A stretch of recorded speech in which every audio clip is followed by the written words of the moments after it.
अच्छा किया बेटा तुम मुझे यहाँ से ले गए।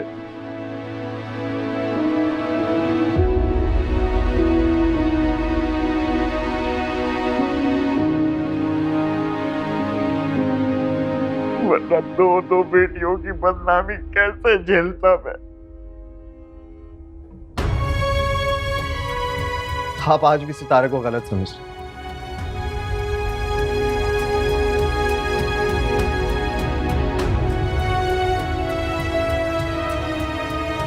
लेकिन मैं हूं उसके साथ।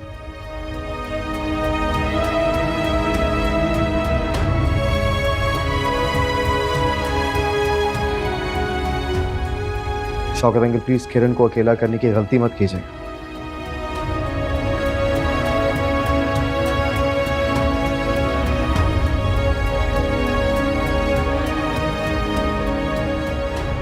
अब मैं तुम्हें क्या कहूँ बेटा, क्या कहूँ मैं।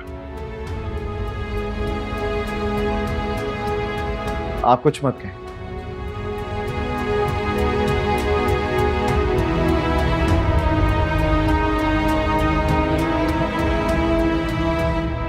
मगर ये सोचिएगा जरूर कि सही काम को गलत तरीके से करना हमेशा गलत नहीं होता शौकत अंकल।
देखिए शौकत, हमेशा मैंने आपकी बात मानी है, मगर इस दफा ना आपको मेरी बात माननी पड़ेगी। बस मैं बता रही हूँ। क्या? ये सारी बदनामी आपकी बहन के घर से शुरू हुई है। उससे कहें वो ही अब इस गन को समेटेगी। बस कर दो ये सब। भतीजी भतीजी कहकर बड़ी छूट दे रखी थी, उसके साथ चूड़ियां पहनने भेज रही हैं, घर पर अकेला छोड़ छोड़ कर जा रही हैं। तो कहें उनसे अब साथ ले जाएं और रखें अपने घर। हमने सारी जिंदगी की जिम्मेदारी नहीं ली हुई। मैंने कहा ना खामोश हो जाओ, खत्म कर दो ये किस्सा। देखे, अपने हलक का निवाला निकाल कर खिलाया मैंने हमेशा उसे। लेकिन एक बात आप भी समझे, जवान बच्ची की माँ हूं मैं, उसकी बदनामी का असर अपनी बच्ची पर नहीं पड़ने दूंगी शौकत। बस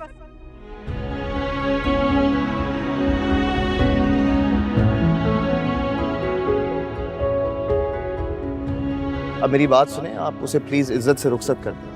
मेरी एक बेटी है, हम किसी अच्छे घर में उसके रिश्ते के लिए परेशान हैं। मेरा कोई जानने वाला नहीं है, लेकिन मैं फाइनेंशियली सपोर्ट कर सकता हूँ। मैं ये नहीं कह रहा, मैं ये कह रहा हूं कि बस आप सितारा को बसा लीजिएगा। तो जाहिर सी बात है, वो मेरी बीवी है, मैंने शादी की उससे, मैं उसे खुश रखूंगा।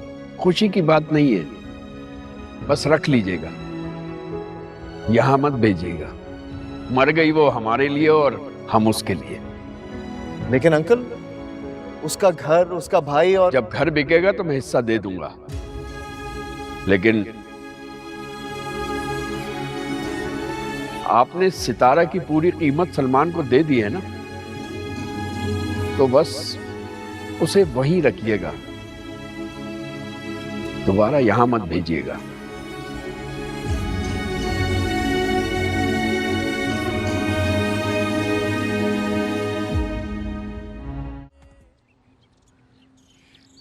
ये निम्मी कब तक महारानी बनी अपने तख्त पे बैठी रहेगी? अरे भाई, हमसे मिलने बाहर आएगी भी या नहीं? अरे माँ जी, इतनी जल्दी क्या है, कोई काम होगा तो आ जाएगी। इसी ढील की वजह से, तुम्हारी इसी ढील की वजह से एक दिन वो लड़की हमारे सर पे चढ़ के नाचेगी। मेरी वजह से? हाँ, अब इस बात का इल्जाम भी आप मेरे ही सर पे धर दें। और क्या, ना तुम क्या समझती हो कि तुम्हारी नाराजगी को वो कोई अहमियत देगी?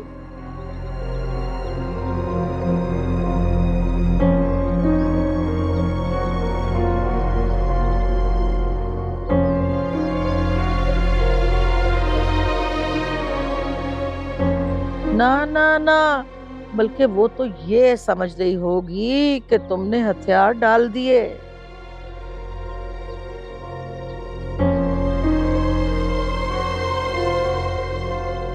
माँ जी, ये मेरा घर है, कोई जंगी महाज नहीं है जो मैं हथियार लेके हाथ में घूमती फिरूं।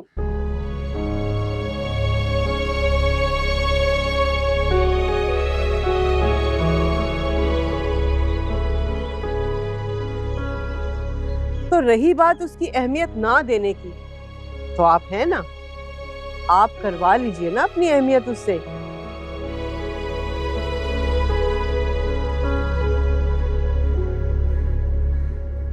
तुम क्या मुंह में गुड़ डाल के खड़े हुए हो?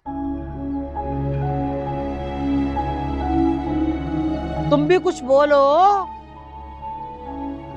दादी, मैं क्या बोलूं? मुझे तो खुद अपने कमरे में जाते हुए डर लग रहा है। अरे तुफ है तुम पे, मर्द हो के बीवी से डरते हो?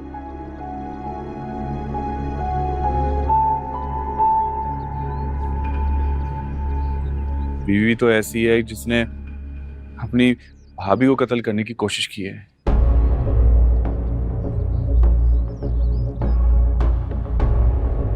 हाय मेरे अल्लाह, जोया को?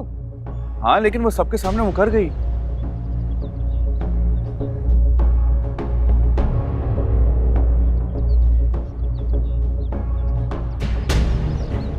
और जोया को झूठा बना दिया।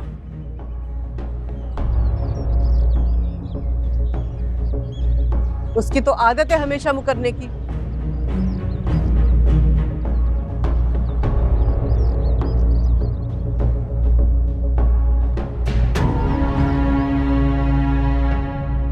ये जो मरने मराने वाली हरकतें अगर वो कर रही है ना, तो उसको उसके घर छोड़ के आओ। भाई ने कहा है कि उसे किसी अच्छे दिमागी डॉक्टर को दिखाओ।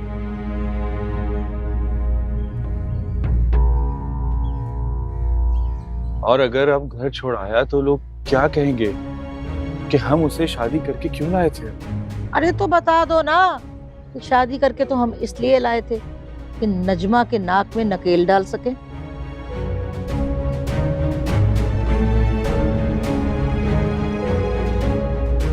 लेकिन अब तो उसकी बेटी की हालत देख के लगता है कि उसके पाँव में जंजीर डाल दो। ठीक कह रही है।